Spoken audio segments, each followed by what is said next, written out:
Transferts génétiques horizontaux et endosymbiose. Est-ce que vous savez ce que ça veut dire? Alors, transferts génétiques horizontaux. Je vais vous donner la définition tout à l'heure. Endosymbiose également. Donnons la définition de transferts génétiques verticaux. Ce sont des transferts génétiques d'une génération à l'autre par reproduction sexuée, mais également asexuée. Donc transfert de gènes d'une génération à une autre. On connaît bien, la reproduction sexuée correspond bien à des transferts génétiques verticaux. Transferts génétiques horizontaux, c'est quoi? Eh bien, ce sont également des transferts génétiques qui sont réalisés entre des organismes, mais contemporains et qui ne font pas forcément partie de la même espèce, donc qui ne sont pas forcément apparentés. Et ces transferts génétiques horizontaux se font en absence de toute reproduction sexuée ou asexuée. Donc, on voit bien que il y a une différence entre transferts génétiques verticaux et horizontaux. Horizontaux, pas de reproduction sexuée. Verticaux, reproduction sexuée intervient. Donc ça veut dire, si vous prenez par exemple un être vivant qui a une certaine espèce, puis un autre qui a une autre espèce, s'il y a un transfert de gènes d'une espèce à l'autre, qui n'est pas la même espèce, qui ne font pas partie de la même espèce, eh bien on parle bien de transferts génétiques horizontaux. Donc on va détailler tout à l'heure évidemment. Et l'endosymbiose, eh bien c'est une interaction à bénéfice mutuel entre deux cellules, et l'une des cellules étant située à l'intérieur de l'autre, et on l'appelle l'endosymbiote. Donc ça veut dire qu'il va y avoir un bénéfice de la part des deux cellules, bénéfice sur le court et long terme. Il va y avoir une symbiose entre les deux. Bon.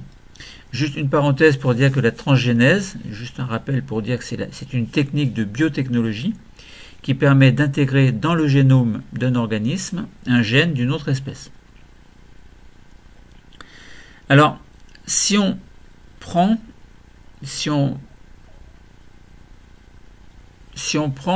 donc, ces exemples de transferts horizontaux de gènes et d'endosymbiose, c'est parce qu'on veut montrer en fait qu'ils enrichissent sur le court et long terme, éventuellement, le patrimoine génétique des êtres vivants. Donc on a des transferts horizontaux de gènes et on a des endosymbioses qui se produisent également. Commençons par les échanges de gènes par transfert horizontal, mais de manière globale. On va détailler à mesure que le cours passe. Donc il y a des mécanismes qui ne sont pas liés à la reproduction sexuée. Par exemple, des virus peuvent transférer un certain gène à des bactéries. Ou bien ces virus peuvent transférer des gènes à des organismes eucaryotes, à des cellules eucaryotes. Donc là, on a bien un transfert horizontal de gènes. Mais également, des bactéries peuvent transférer un gène ou plusieurs gènes à des organismes eucaryotes. On parle là aussi de transfert horizontal de gènes. Et puis on peut avoir également au sein des bactéries un transfert intraspécifique concernant de l'ADN qui peut être libre. Parce qu'on rappelle que les bactéries sont des prokaryotes, ça veut dire qu'il n'y a pas de noyau, mais elles ont quand même, ces bactéries, du matériel génétique qui va pouvoir s'exprimer. Mais il n'est pas dans un noyau, il est libre dans le cytoplasme. Donc on peut avoir, par exemple, un petit morceau d'ADN qui pourra être intégré par une autre bactérie. On prendra un exemple tout à l'heure concernant certaines bactéries. Alors, donc, ce rôle est relativement important dans l'évolution. Il est entré en jeu dans l'évolution grâce à ces mécanismes de transfert, en rappelant que le transfert vertical des gènes est lié à la reproduction sexuée, mais ce transfert horizontal d'une espèce à l'autre existe et a joué son rôle dans l'adaptation vis-à-vis de certains éléments de l'environnement. Alors, on peut également avoir des conséquences sur la santé humaine. On peut prendre le cas, par exemple, d'une bactérie. Alors, les bactéries possèdent des petits fragments d'ADN sous forme, par exemple, de plasmides. Et ces plasmides contiennent des gènes. Et on peut incorporer dans ces plasmides un gène qui va permettre, par exemple, la production d'insuline.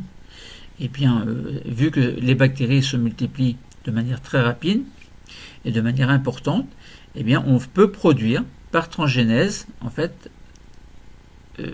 par transfert horizontal, en fait, on peut produire des quantités relativement importantes d'insuline. Donc là, il y a évidemment, on voit un intérêt médical sur la santé, un intérêt positif. Mais malheureusement, il existe également des intérêts négatifs, enfin pas des intérêts, mais des actions négatives. Par exemple, pourquoi est-ce que l'on dit qu'il ne faut pas abuser des antibiotiques? Simplement parce que des bactéries peuvent acquérir une résistance aux antibiotiques. Eh bien, si une bactérie devient résistante à tel ou tel antibiotique, elle va produire un clone de bactéries résistantes.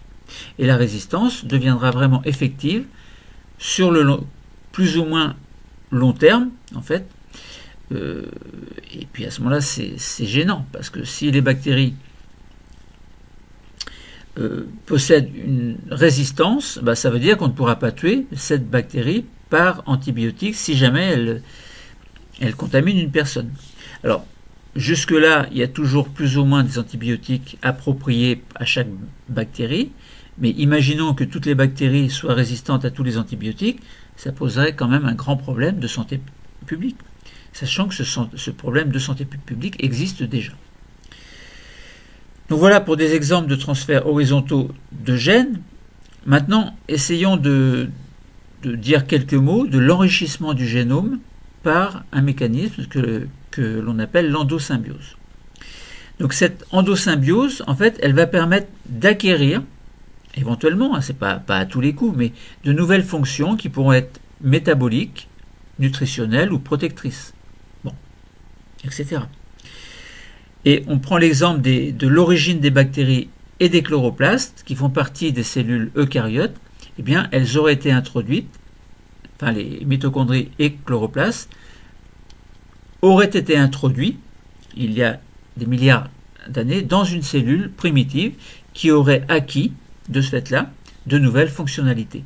Par exemple, les bactéries sont capables d'oxyder le glucose pour produire de l'énergie.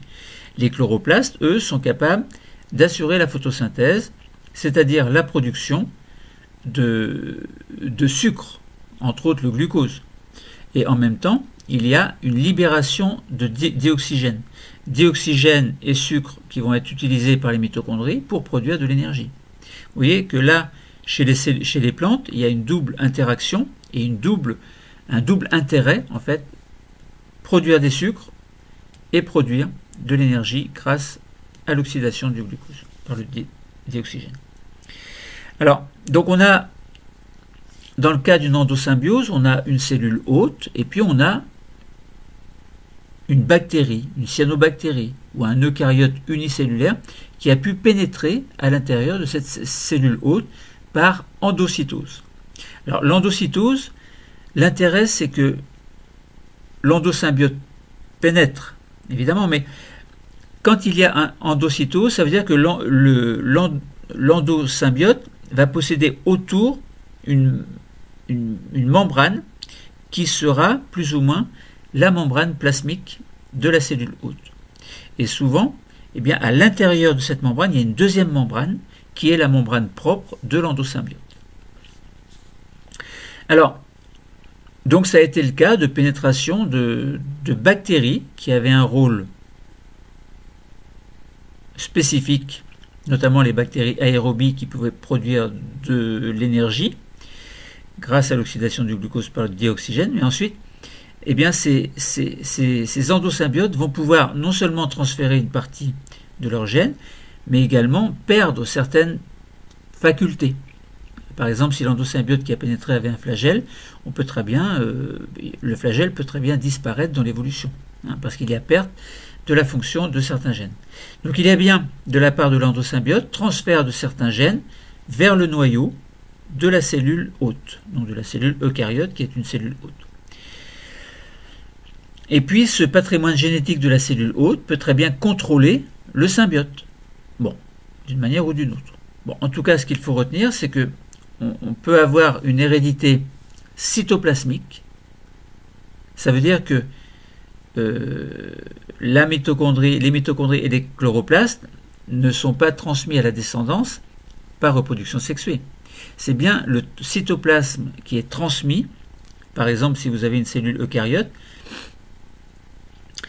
qui doit se diviser pour donner 2 cellules, eh bien, il y a tout ce qui est patrimoine génétique, donc qui est transmis à la descendance dans le noyau de manière équitable et sans modification du patrimoine, mais il y a séparation également du cytoplasme.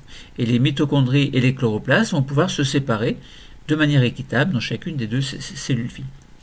Donc là, on a bien une transmission verticale, et on parle d'hérédité cytoplasmique, concernant cette hérédité cytoplasmique et cette hérédité nucléaire. Bon. Donc voilà pour globalement poser le contexte général. Maintenant, si on détaille un petit peu plus, on a bien des transferts verticaux et transferts horizontaux qui existent. Et ces transferts concernent évidemment le génome, donc le matériel génétique. Donc, il y a des transferts verticaux de gènes qui sont assurés de génération en génération par ce que l'on appelle la reproduction sexuée. Mais il existe également, comme on l'a dit, donc des transferts horizontaux entre des organismes qui ne sont pas forcément apparentés. Donc, autrement dit, qui font partie d'espèces différentes. Donc, on peut avoir, par exemple, dans certaines bactéries, comme on va l'expliquer après concernant l'expérience de Griffith, eh bien, certaines bactéries vont pouvoir incorporer un morceau d'ADN qui traîne, qui possède peut-être des gènes, donc incorporer dans son patrimoine génétique. Donc, on a une incorporation de cet ADN par les bactéries. On peut avoir également des mécanismes que l'on appelle la conjugaison bactérienne. On verra qu'il y a des petits ponts cytoplasmiques qui se forment. Et puis on peut également avoir donc des mécanismes, entre autres mécanismes divers, et bien la transmission par des virus qui jouent très souvent le rôle de vecteur. Ça veut dire qu'ils possèdent un gène et ils vont transférer, donc aller apporter ce gène à d'autres organismes, à d'autres cellules, admettons, eucaryotes, qui vont pouvoir éventuellement intégrer ce gène. Alors, ces transferts verticaux, mais surtout horizontaux, puisqu'on parle des transferts horizontaux aujourd'hui, eh bien, sont une source de complexification et de diversification du monde vivant. L'ADN est universel. Ça veut dire que l'expression de l'ADN se fait toujours à peu près de la même façon, et du fait de l'universalité de l'ADN, de sa structure et des modalités de son expression, eh bien les gènes transférés horizontalement vont pouvoir enrichir le patrimoine génétique de certaines cellules, par exemple les cellules eucaryotes. Et donc dans l'histoire évolutive des êtres vivants, eh bien on s'aperçoit que ces transferts horizontaux ont joué un rôle relativement important. Alors, ces transferts horizontaux peuvent avoir un intérêt en médecine, donc concernant la santé humaine, mais également un désintérêt, entre guillemets, lorsque l'on avait parlé de résistance aux antibiotiques, évidemment, ce n'est pas un intérêt médicalement. Nous, ce qu'on voudrait, si on est infecté par une bactérie, c'est que tel ou tel antibiotique détruise la bactérie. Alors, en général, les antibiotiques sont spécifiques pour telle ou telle bactérie, mais si la bactérie devient résistante à l'antibiotique en question, ça veut dire qu'il faut trouver un autre antibiotique. Bon, alors on donne l'antibiotique qui détruit les bactéries, mais si avec le temps, cette bactérie devient résistante à tous les antibiotiques, alors à ce moment-là, ça pose vraiment un problème de santé publique. Mais on peut aussi mettre... donc ça, ce sont des résistances qui se font. Vous pouvez avoir des gènes de résistance qui sont incorporés par l'ADN dans l'ADN de la bactérie qui devient résistante pour tel ou tel antibiotique. Bon. Mais on peut également, dans le milieu médical et dans le milieu de la santé, faire fabriquer par les bactéries des molécules qui vont avoir un certain intérêt thérapeutique. Alors je pense à l'insuline, mais ce n'est pas uniquement l'insuline. Donc voilà pour les transferts horizontaux de gènes qui auront un rôle important, on l'a dit, concernant la complexification et la diversification du vivant, mais également un rôle important en santé humaine, soit du côté négatif, soit du côté positif. Alors, on a aussi ce que l'on appelle donc l'endosymbiose, hein, comme on avait vu tout à l'heure. On a bien une cellule hôte, donc il va accepter par exemple une bactérie qui va pouvoir devenir entre guillemets une mitochondrie, ou accepter encore une bactérie, une autre, une cyanobactérie admettons, et qui va devenir un chloroplaste admettons. Donc ça c'est au cours de l'évolution, hein, on en reparlera tout à l'heure. Donc l'endosymbiose permet également une diversification du vivant. Alors des organismes vont incorporer au sein d'une même cellule des organismes unicellulaires microscopiques, et cette association, si elle est bénéfique pour les deux êtres vivants, évidemment, correspond à ce que l'on appelle une endosymbiose. Symbiose, ça veut dire qu'ils vont vivre en harmonie et chacun va apporter un intérêt à l'autre. Alors, l'endosymbiote va pouvoir faire intégrer en tout cas certains de ces gènes au génome de la cellule eucaryote, donc dans le noyau de la cellule eucaryote. Donc ça veut dire que cette cellule eucaryote, elle enrichit son patrimoine génétique d'un nouveau gène éventuellement qui peut avoir une action bénéfique. Et puis cet endosymbiote plutôt, va pouvoir régresser, c'est-à-dire perdre certaines de ses fonctionnalités. Donc ça veut dire que d'un côté ou de l'autre, eh bien, on peut avoir, dans certains cas, une meilleure adaptation à l'environnement, parce que le bénéfice de l'endosymbiose peut être vraiment réel et s'est déroulé au cours de l'évolution pour bon nombre de facteurs auxquels il fallait s'adapter. Donc un rôle très important au niveau de l'évolution. C'est bien là l'origine des mitochondries et des chloroplastes, qui sont très importants dans les organismes eucaryotes évidemment. Les mitochondries permettent l'apport d'énergie, donc la fabrication entre guillemets d'énergie, donc de molécules énergétiques sous forme d'ATP, molécules ATP. Et puis donc grâce à l'oxydation du glucose par les mitochondries, par ces mitochondries également. Lorsqu'il y a des chloroplastes, eh bien, ces chloroplastes vont pouvoir fabriquer de la matière organique sous forme par exemple de sucre, et puis libération en parallèle après absorption de CO2, donc libération de dioxygène, qui va être utilisée par les mitochondries. Donc ça veut dire que ces mitochondries et chloroplastes résultent apparemment de mécanismes d'endosymbiose qui se sont passés il y a quelques milliards d'années. 1 à 2 milliards d'années à peu près, à partir d'une cellule eucaryote primitive, eh bien, il y a eu un premier passage d'une bactérie qui avait ce pouvoir de produire de l'énergie, et puis au cours de l'évolution, dans un deuxième type de cellule eucaryote, primitive ou pas, parce que ça pouvait être déjà une cellule qui avait déjà incorporé la mitochondrie, eh bien, il y a eu incorporation par exemple d'une cyanobactérie ou d'une bactérie qui avait la capacité ensuite de devenir ce que l'on appelle les chloroplastes et qui pouvaient produire de la matière organique. Et ces organites, que ce soit mitochondries ou chloroplastes, se répartissent dans les cellules filles. Imaginons, vous avez une cellule mère qui va se diviser en deux par reproduction sexuée, en répartissant de manière équitable le matériel génétique dans les deux cellules filles, mais les mitochondries, elles, et les chloroplastes sont dans le cytoplasme. Elles ne font pas partie de l'hérédité, entre guillemets, reproduction sexuée, mais simplement c'est une reproduction, une hérédité cytoplasmique en fait. Ça veut dire que le cytoplasme, globalement, se divise en deux. Tout ce qu'il y a dans la première partie va dans la première cellule, tout ce qu'il y a dans la deuxième partie va dans la deuxième cellule.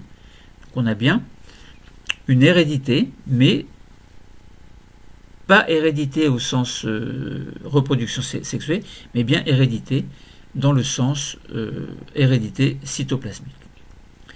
Alors, voilà, donc on a généralisé, on a expliqué un petit peu plus, maintenant expliquons encore plus. Essayons de manière globale, on est toujours dans les transferts horizontaux de gènes et d'endosymbiose. On sait bien, nous savons que les mutations existent.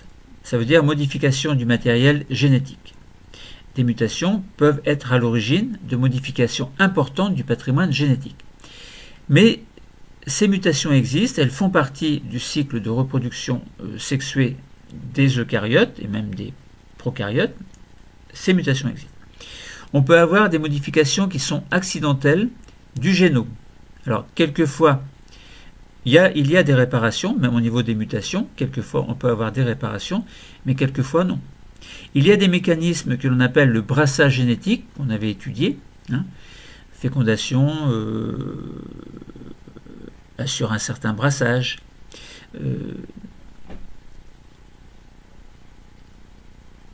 Les crossing over assurent un certain brassage, par exemple.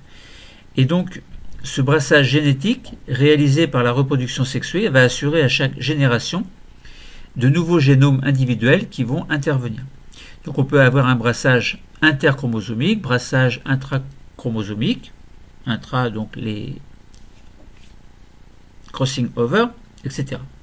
Donc vous voyez tout ça, on mélange un petit peu tout ça et on a un certain génome en fait qui a une fonction précise mais qui va pouvoir s'enrichir au cours de l'évolution. Et cet enrichissement va pouvoir se faire de deux façons, les transferts horizontaux de certains gènes et des mécanismes d'endosymbiose. Alors, pour comprendre le transfert horizontal de gènes, comment ça se passe au niveau des bactéries, prenons une expérience qui a été faite par Griffith en 1928 à peu près, et qui a été reprise en 1944 par Avery, MacLeod et McCarthy. Alors, il s'est passé quoi? En fait, vous imaginez des bactéries que l'on appelle des pneumocoques qui sont de souche S. Ce sont des bactéries qui sont très virulentes, ça veut dire qu'elles ont la capacité de faire mourir un organisme. Parce que l'organisme va attraper ce que l'on appelle une pneumonie.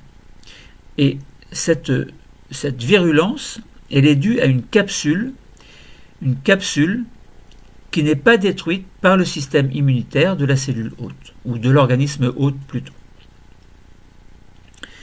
Alors, si on regarde une autre souche de pneumocoques, on appelle cette souche la souche R.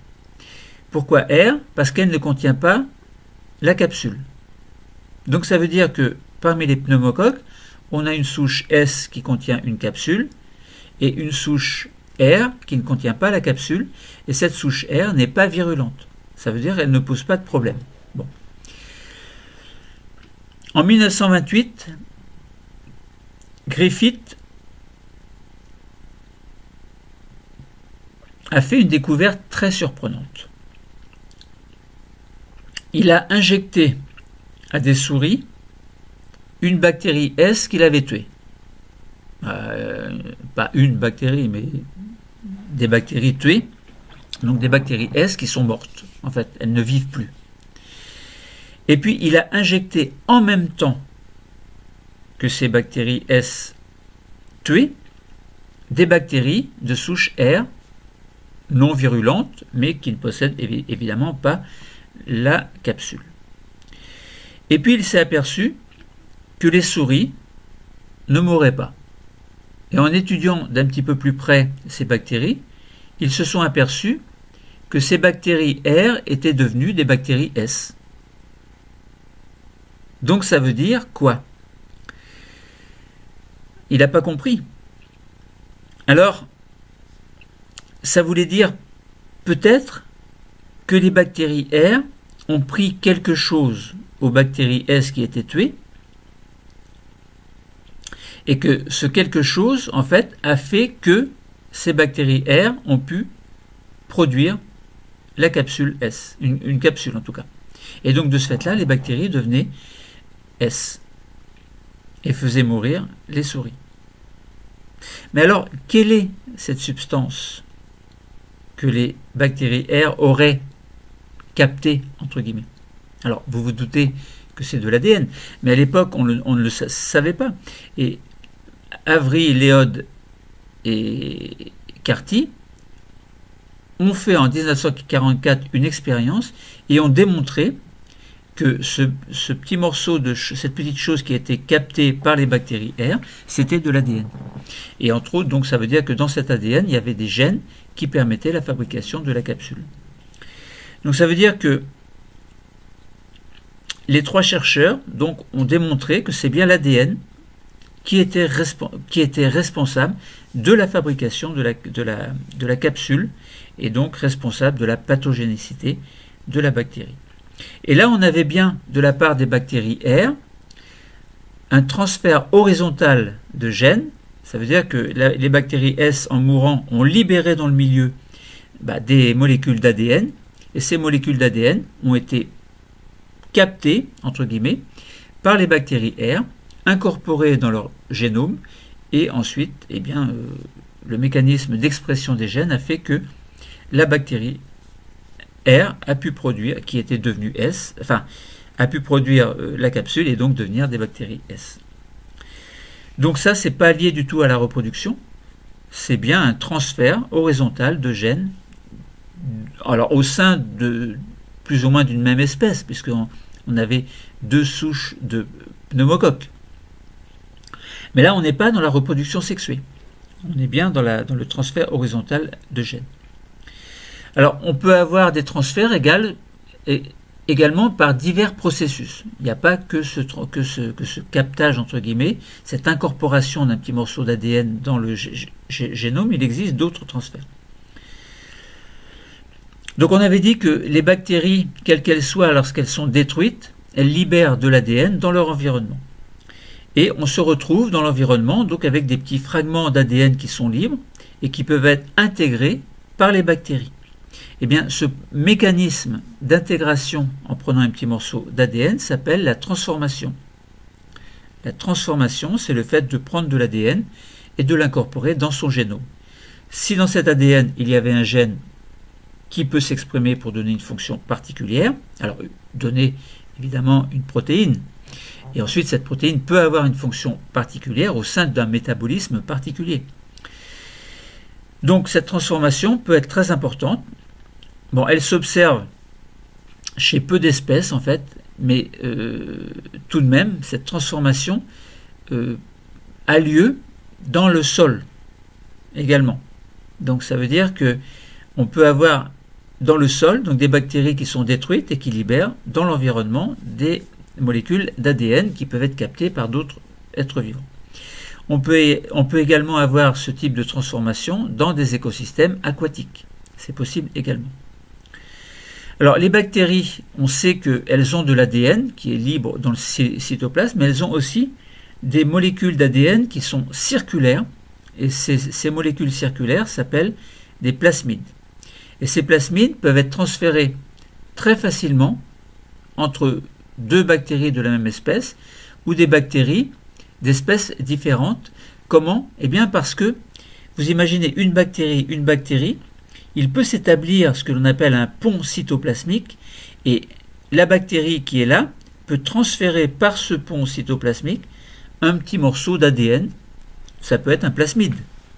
Et si cette bactérie-là n'avait pas telle fonction, était incapable de produire tel ou tel métabolite, admettons, telle substance, tel produit ou tel substrat, appelez ça comme vous voulez, et bien du fait qu'un plasmide va passer dans son cytoplasme, peut conférer à la cellule une nouvelle fonctionnalité, favorable ou non. Bon. Donc là, on parle bien de conjugaison lorsque vous mettez en évidence la formation d'un pont cytoplasmique entre 2 bactéries, par exemple, qui peut faire passer des plasmides bactériens. Mais on peut très bien avoir également un transfert de plasmides bactériens dans une cellule eucaryote. Alors, ça peut être gênant, évidemment. Mais les virus également constituent, lorsqu'on parle de transfert par divers processus, donc on a vu la transformation, la conjugaison, mais on peut également mettre en avant le fait que les virus sont des vecteurs de gènes. Les virus possèdent des gènes. Alors vous avez des virus à ADN, des virus à ARN, et les virus, ce sont des vecteurs de gènes et ce sont les plus abondants sur la planète Terre. Donc ça veut dire que les virus, c'est quand même pas rien. Ces virus vont parasiter des cellules. Alors ça peut être des bactéries, ça peut être des cellules eucaryotes, si vous attrapez par exemple un virus, le virus de la grippe, eh bien, il y a bien des cellules eucaryotes qui sont contaminées par le virus. Le Covid, c'est pareil. Les cellules du Covid, bon, qui vont contaminer les cellules du système respiratoire. Bon. Ça veut dire que ils vont transférer leurs gènes, ces virus, donc ces vecteurs de gènes, et quelquefois, eh bien, ces gènes vont pouvoir transférer le matériel génétique, enfin ces virus vont pouvoir transférer le matériel génétique aux cellules eucaryotes. Alors j'ai dû dire une petite bêtise tout à l'heure, vous m'excuserez.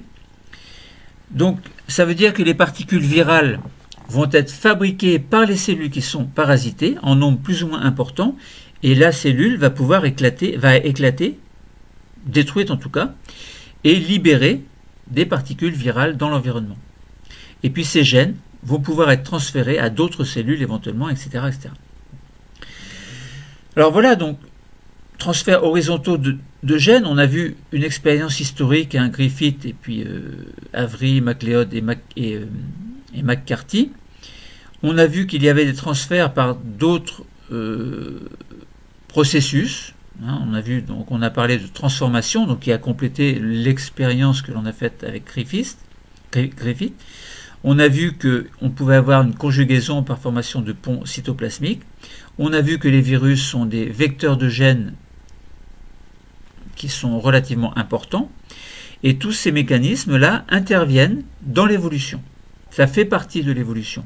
C'est le jeu, en fait, de l'évolution. Parce qu'on ne peut pas contrôler. L'évolution, ce n'est pas quelque chose qui est précis. On a la reproduction sexuée, on a une cellule œuf qui donne 2 cellules filles, on a le patrimoine génétique, les 2 cellules filles vont à leur tour se diviser pour donner... On n'a pas quelque chose de constant. On a toujours ces mécanismes qui enrichissent en fait le patrimoine génétique, en plus des mutations, etc. etc. Bon, des accidents, parce qu'on peut avoir des accidents, on peut avoir des accidents au niveau des génomes, je sais pas. On peut avoir, donc, on a ce que l'on appelle le brassage génétique, mais aussi on a un enrichissement des génomes qui, au niveau de l'évolution, va correspondre à quelque chose de très important, parce que si on est aujourd'hui là, ce que l'on est aujourd'hui, c'est parce qu'il y a eu tous ces mécanismes qui sont mis en place. Bon, et l'évolution continue en fait. Tous ces mécanismes, c'est le jeu de l'évolution en fait. Hein, tous ces mécanismes qui se mettent en place à mesure que le temps passe. Donc si on compare des séquences d'ADN d'espèces différentes, on peut construire ce que l'on appelle des arbres de parenté. On dit également des arbres phylogénétiques, que vous pouvez vous amuser à construire en téléchargeant le logiciel Phylogène qui est gratuit. Hein, vous allez voir, vous allez avoir des banques de données très intéressantes qui peuvent vous permettre de comparer les êtres vivants entre eux, de construire des arbres de ressemblance, des arbres de parenté, que l'on appelle des arbres phylogénétiques. Donc, ces similitudes génétiques traduisent un héritage commun, plus ou moins récent, transmis ensuite de génération en génération. On parle bien dans ce cas de transferts verticaux de gènes parce que la reproduction sexuée intervient. Mais quelquefois, on peut identifier pour un gène particulier une similitude étonnante entre des espèces qui sont pourtant éloignées. Pourquoi? Alors, il y a plusieurs façons de l'expliquer. Tout à l'heure, je vous ai dit, les gènes sont des vecteurs, les virus sont des vecteurs de gènes et ils prédominent sur la Terre. Imaginons qu'un virus transfère un gène à une espèce et ce virus transfère le gène à une autre espèce. Donc ça veut dire qu'on aura des similitudes au niveau du gène, 2 gènes qui vont avoir les mêmes fonctions, mais qui ne proviennent pas de la reproduction sexuée, mais bien d'un transfert horizontal de gènes. Et c'est ce qui se passe, c'est ce qu'on a constaté que certaines espèces éloignées possèdent des gènes qui ont des similitudes, enfin qui correspondent à des similitudes qui sont assez étonnantes. Étonnantes si on n'explique pas le mécanisme, mais lorsque l'on a compris le mécanisme, ce n'est plus étonnant. Donc ça veut dire que cette proximité génétique qui est révélée ne se traduit pas une filiation entre les espèces, mais résulte simplement d'un transfert horizontal de gènes. Alors, l'universalité de l'ADN, donc c'est bien connu, ça veut dire que tous les gènes s'expriment de la même façon. Alors, le résultat de l'expression n'est pas le même à chaque fois, sauf pour un même gène avec qui a un allèle particulier qui donne toujours la même protéine, donc le même phénotype moléculaire. Mais si vous prenez X gènes différents, X allèles différents, le mécanisme de leur expression est toujours le même. C'est pour ça qu'on parle d'universalité de l'ADN. Bon. Alors, je ne parle pas des mécanismes. Hein. Le mécanisme, c'est dans d'autres cours. Je dis simplement expression de l'information génétique qui englobe ces mécanismes, évidemment. Ça ne se fait pas comme ça n'importe comment. Donc, ça veut dire que l'universalité de l'ADN permet ces transferts horizontaux de gènes. Donc c'est possible entre des espèces qui sont parfois très éloignées du point de vue phylogénétique. Alors, l'ADN humain contiendrait 10% de gènes d'origine virale. Alors ça veut dire qu'il a fallu s'adapter avec l'évolution. Parce que les gènes viraux n'étaient pas forcément toujours les bienvenus. Donc si le patrimoine génétique d'une cellule eucaryote possède des gènes viraux, ça veut bien dire qu'il y a eu des transferts horizontaux. Bon. Ces transferts horizontaux sont bien une source de diversification des êtres vivants. Bon. Alors, quel est l'intérêt? Eh bien, c'est de pouvoir s'adapter rapidement à certaines variations de l'environnement. Alors, ça peut être des coups de chance. Hein. Dire un être vivant a du mal à s'adapter à telle ou telle chose, eh bien, du fait qu'il y ait eu un transfert d'un certain gène favorable, eh bien, ça veut dire que l'adaptation a pu être elle-même favorable. Donc, ces transferts horizontaux ont joué un rôle important dans l'évolution des populations et des espèces. Alors, une parenthèse, c'est que sur un arbre phylogénétique, les transferts horizontaux, on peut les faire figurer. Bon, et on obtient à ce moment-là ce qu'on obtient un réseau phylogénétique qui va traduire la complexité de l'histoire évolutive du vivant. Donc réseau phylogénétique, lorsqu'on fait intervenir sur cet arbre phylogénétique, donc, qui permet de montrer qu'il y a un certain apparentement entre les êtres vivants, eh bien si on introduit dans ce réseau phylogénétique, dans cet arbre phylogénétique, les transferts horizontaux, on obtient un réseau phylogénétique. Alors, tout à l'heure, on a parlé, et on répète encore, que on peut avoir certains intérêts, transferts horizontaux de gènes et santé humaine, donc certains intérêts, par exemple, pour la production de molécules qui sera bénéfique médicalement, ou pas d'intérêt si on parle de résistance aux antibiotiques de la part de certaines bactéries. On en a parlé. Donc lorsque l'on parle de population bactérienne, les transferts horizontaux par ces plasmides constituent un mécanisme de propagation très rapide de gènes de virulence et de gènes de résistance aux antibiotiques. Donc gènes de virulence d'une part, parce que des virus peuvent apporter certains gènes qui vont être nocifs, entre guillemets, pour nous. Donc c'est bien un gène de virulence, en faveur du virus évidemment, qui lui ne demande qu'une chose, entre guillemets, c'est toujours se reproduire et détruire l'organisme hôte. Et puis donc il y a des gènes également de résistance aux antibiotiques, alors pas des virus, hein, les virus c'est pas détruit par les antibiotiques, mais bien concernant les bactéries. Donc ces transferts vont être favorisés parce que les bactéries sont très nombreuses dans notre environnement. Donc ça veut dire que les transferts vont pouvoir se faire de bactérie à bactérie, soit par transformation, soit par conjugaison, comme on a vu précédemment. Étant donné que ces bactéries vont pouvoir capter, se servir, entre autres, de l'ADN qui est dans leur environnement. Et quelquefois, hop, chance pour elles, elles sont capables de résister à quelque chose ou d'acquérir de nouvelles fonctionnalités. Donc évidemment, tout ça, ça pose un problème de santé publique parce qu'il faut combattre ces bactéries qui peuvent être résistantes à un antibiotique particulier, voire multirésistantes.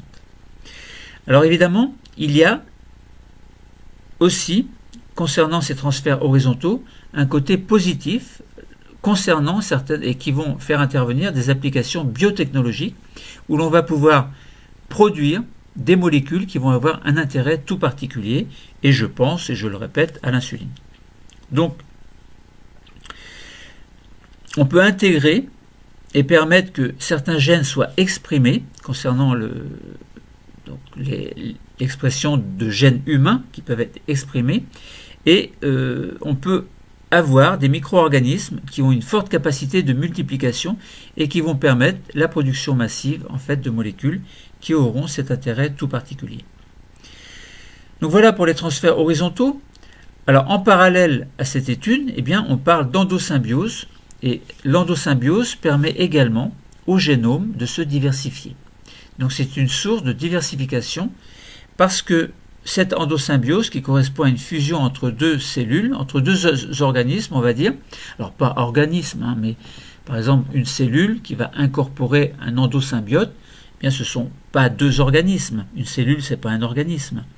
Mais une cellule va incorporer un endosymbiote et les deux vont pouvoir vivre de manière bénéfique, chacun apportant sa contribution à l'autre.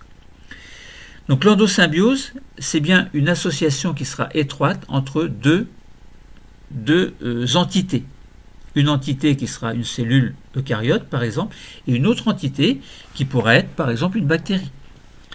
Puisqu'on rappelle, tout à l'heure, on avait expliqué que les mitochondries et les chloroplastes sont d'origine endosymbiote. C'était deux molécules, deux bactéries à l'origine, il y a des milliards d'années, qui ont pénétré à l'intérieur pour se transformer avec le temps en mitochondries et puis en chloroplastes. Donc on sait bien que la symbiose, c'est une association. Et on sait bien qu'elle est durable et qu'il y a des bénéfices réciproques lorsque les organismes vivent en présence l'un de l'autre. Donc, cette association, elle peut être étroite si un des partenaires vit à l'intérieur des cellules ou des tissus de l'autre partenaire, entre guillemets. Donc ça veut dire que l'endosymbiote, il peut rester à l'intérieur de la cellule hôte, il va être, donc on dit internalisé à l'intérieur, donc il peut y avoir la membrane plasmique de l'endosymbiote et puis une autre membrane à l'intérieur. Pourquoi la membrane plasmique de l'endosymbiote? Parce que l'endosymbiote entre dans la cellule eucaryote par endocytose. Donc ça veut dire qu'il pénètre et cette endocytose permet d'englober l'endosymbiote dans la membrane plasmique. Et de ce fait-là, il se trouve internalisé à l'intérieur du cytoplasme de la cellule. Donc vous pouvez, si vous voulez vous amuser à étudier des exemples, vous prenez donc un des partenaires vit à l'intérieur des cellules ou des tissus de l'autre. Vous prenez l'exemple des zooxanthelles dans les tissus des polypes constructeurs de coraux, et prenez également l'exemple, si vous voulez, de bactéries Buchnera chez les pucerons du pois. Alors je ne vous en parle pas, hein, je vous laisse le plaisir de découvrir, et on parle bien dans ces cas-là d'endosymbiose. Donc il y a un intérêt tout particulier, les deux partenaires, à s'entraider. Donc on a bien une cellule hôte, l'endosymbiote est internalisé dans une vésicule cytoplasmique, comme je vous ai dit, et cet endosymbiote va pouvoir donner des gènes par transfert horizontal, donner des gènes donc à la cellule eucaryote. Donc ces gènes vont pouvoir s'incorporer dans le génome de la cellule eucaryote. Et puis ce qui peut se passer, c'est que cet endosymbiote va régresser. Ça veut dire qu'une fois qu'il a donné certains gènes, eh bien certains de ces gènes ne vont plus fonctionner et d'autres vont continuer à fonctionner. En fait, en quelque sorte, l'endosymbiote, il peut être autonome. Ça veut dire posséder son propre patrimoine génétique et posséder sa propre façon de se diviser, en fait. Bon. Parce qu'on parle de division c'est dans le cytoplasme qu'ils existent. Hein, et la répartition dans les cellules filles correspondant aux cellules eucaryotes, se fait par séparation du cytoplasme en deux. Donc ça veut dire que l'organisme hôte, il procure à l'endosymbiote donc un milieu qui sera stable, protecteur, en fait, au sein du cytoplasme, et que l'endosymbiote, eh bien, c'est pas qu'il se trouve bien ici, mais c'est que les mécanismes font qu'il reste là. Il assure une fonction, alors sans penser, sans etc. C'est simplement que ce sont les mécanismes là qui sont là. Bon, les organites ont une fonction au sein d'un métabolisme particulier. Alors, il peut y avoir, pour les deux organismes qui s'autoprotègent, entre guillemets, qui se protègent, entre guillemets, on peut avoir très bien de nouvelles fonctions qui vont apparaître. Donc de nouvelles potentialités qui vont permettre une meilleure adaptation aux contraintes du milieu, quelquefois, évidemment. Mais cette association va imposer toutefois des contraintes aux partenaires qui vont essayer de conserver leurs propriétés spécifiques. Alors, ce n'est pas qu'ils vont essayer, mais c'est qu'ils conservent leurs propriétés spécifiques. Par exemple, on peut prendre l'exemple de la récupération de l'énergie lumineuse par l'algue, contraint le polype à vivre dans des eaux claires. Donc ça veut dire que une algue va capter l'énergie et le polype, lui, pour qu'il y ait captation de l'énergie, est obligé de vivre dans les eaux claires. Donc qui vont posséder en fait, ce que je veux dire dans les eaux claires, de manière à ce que la lumière puisse pénétrer, de manière à ce que l'algue, grâce à la lumière, puisse faire la photosynthèse et donc apporter tous les produits de la photosynthèse. Alors, l'endosymbiose peut associer les génomes des deux partenaires au sein d'une même cellule. Et donc souvent, comme je vous ai dit, hein, le génome de l'endosymbiote va régresser, mais cette régression s'accompagne, je le répète en fait, hein, d'un transfert de gènes horizontal vers le noyau en fait, de la cellule hôte, et on peut acquérir de nouvelles potentialités. Alors, on avait dit, tout à l'heure je vous ai dit, donc les mitochondries, les chloroplastes auraient une origine endosymbiotique. Essayons de le démontrer. À la fin du XIXe siècle, eh bien, des chercheurs botanistes ont suggéré que les chloroplastes et les mitochondries avaient une origine endosymbiotique. Alors, ils n'étaient pas très sûrs d'eux, évidemment, mais alors, origine endosymbiotique au sein des cellules, enfin, ces chloroplastes proviendraient, et les mitochondries aussi, proviendraient de bactéries qui se seraient incorporées dans une cellule eucaryote. Mais les chercheurs n'étaient pas trop sûrs d'eux. Et jusqu'en 1960, donc, cette théorie a été un petit peu abandonnée, et puis reprise par Lynn Margulis, qui a proposé la théorie endosymbiotique correspondant à ces chloroplastes et à ces mitochondries. Alors, donc c'était des hypothèses, évidemment, et ces hypothèses vont être étayées par des remarques, par des ressemblances entre les organites et les bactéries, c'est-à-dire entre les mitochondries et puis les chloroplastes. Alors, c'est quoi qui a permis de valider plus ou moins ces hypothèses? Premièrement, ça concernait la taille des mitochondries et des chloroplastes, évidemment. C'est comparable à la taille des bactéries, premièrement. Alors évidemment, ce n'est pas suffisant comme explication. Ce n'est pas cette explication qui va faire dire que c'est une origine obligatoire, par endosymbiose, de la présence des chloroplastes et mitochondries. Deuxième chose, c'est que ces deux organites, mitochondries et chloroplastes, possèdent une double membrane. Alors comme je vous ai dit, si la bactérie était entrée par endocytose, ça veut dire qu'autour, il y a la membrane plasmique, enfin une partie de la membrane plasmique de la cellule eucaryote, mais qui entoure la bactérie. Et à l'intérieur, on a une membrane, on a une deuxième membrane, donc une membrane interne, qui est la membrane propre de la bactérie.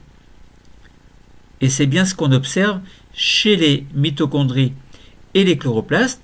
Donc ce serait bien, ces deux organites seraient sans doute d'origine microbienne.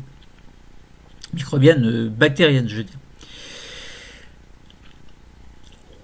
Ensuite, donc ce que je veux vous dire, c'est que ces deux organismes sont dotés d'une double membrane, une membrane externe qui est analogue à la membrane plasmique et qui est le résultat de l'endocytose comme j'ai expliqué, et puis vous avez une membrane interne qui présente des analogies avec les membranes microbiennes.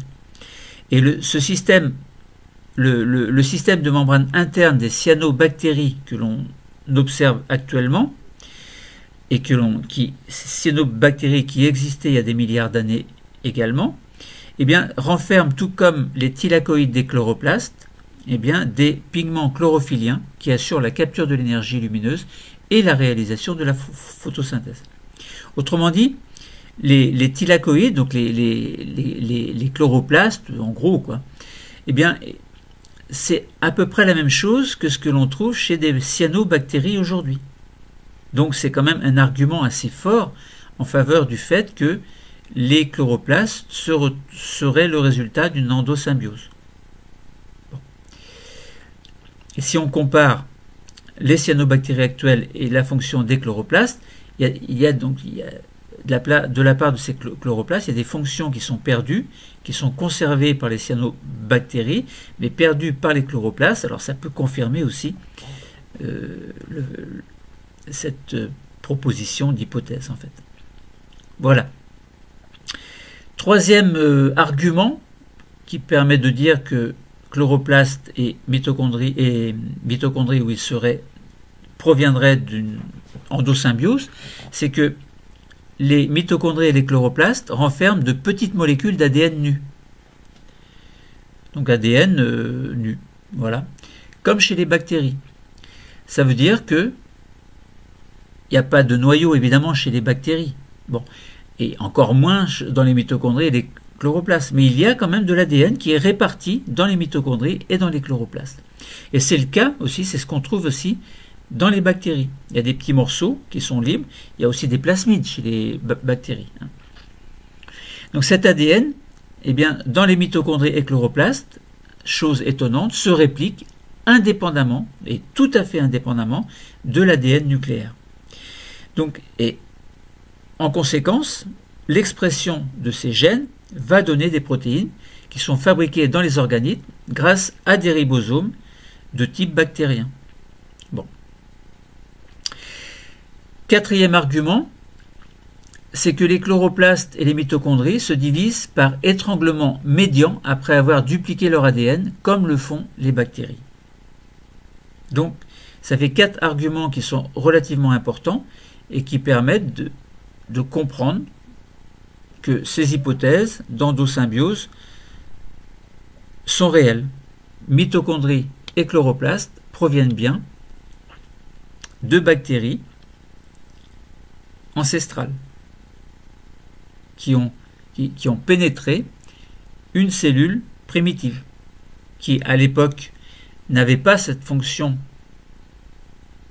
que leur confèrent les mitochondries actuelles, c'est-à-dire la production d'énergie, et n'a pas la fonction. Alors, pour les cellules végétales, cette cellule primitive n'avait pas le caractère, enfin, les fonctions propres au chloroplaste, c'est-à-dire la capacité de capter l'énergie lumineuse pour produire des composés organiques.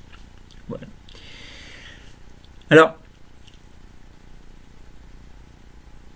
donc si on compare les génomes, donc on les compare et puis on s'aperçoit que cette comparaison va conforter l'hypothèse de l'origine endosymbiotique des organismes. L'ADN mitochondrial et chloroplastique sont plus étroitement apparentés à celui des bactéries et des cyanobactéries qu'à celui de l'ADN nucléaire des cellules eucaryotes. Donc ça veut bien dire que cette hypothèse, elle est fortement probable. Ça veut dire que c'est sûrement une réalité. L'origine des mitochondries et des chloroplastes, c'est une origine bactérienne. Alors, on pense qu'il y a à peu près 1,5 à 2 milliards d'années, des cellules eucaryotes primitives ont absorbé par endocytose des bactéries aérobies, donc ça veut dire qu'elles étaient capables de produire de l'énergie à partir du dioxygène qui oxydait le glucose. Donc ça veut dire que ces bactéries aérobies pratiquaient ce que l'on appelle la respiration cellulaire, donc oxydation du glucose pour produire de l'énergie, hein. C'est ça la respiration cellulaire. Et donc ces bactéries qui avaient cette capacité sont devenues, avec le temps, donc ce que l'on appelle des mitochondries. Et ce phénomène s'est également produit à plusieurs reprises avec l'absorption de cyanobactéries photosynthétiques qui sont, elles, par contre, à l'origine des chloroplastes. Donc ça veut dire qu'il y a eu une deuxième pénétration dans le temps de cellules de la part de cellules, dans les cellules primitives, donc d'une part des mitochondries, de bactéries qui sont devenues des mitochondries, et d'autre part des bactéries, type cyanobactéries, qui sont devenues des chloroplastes. Donc, ces mitochondries et chloroplastes sont capables de faire des divisions autonomes. Elles ont leur propre information génétique, et donc ces deux organites sont transmis non pas par reproduction sexuée dans les cellules filles. Vous prenez une cellule eucaryote qui se divise, deux cellules filles sont obtenues, mais les mitochondries et chloroplastes sont obtenus par hérédité cytoplasmique. Ça veut dire que globalement, le cytoplasme se divise en deux. Bon, voilà, donc ça veut dire, si on résume vraiment concernant ces mitochondries et cyanobactéries, vous imaginez une cellule eucaryote ancestrale qui contient un noyau. Vous imaginez qu'il y a eu une absorption d'une bactérie aérobie. Et cette bactérie aérobie s'est transformée, avec le temps, en mitochondries, qui ont la fonction de pouvoir produire de l'énergie. Ensuite, avec le temps, deux choses ont pu se produire. D'une part, ces cellules eucaryotes sont restées dans les cellules, avec les mitochondries, sont restées dans les cellules eucaryotes non photosynthétiques, et d'autre part, d'autres cellules primitives qui avaient déjà incorporé les mitochondries, les bactéries qui sont devenues des mitochondries, ont pu incorporer, lors d'une deuxième incorporation, d'une autre bactérie, type cyanobactérie, qui s'est transformée en appareil photosynthétique.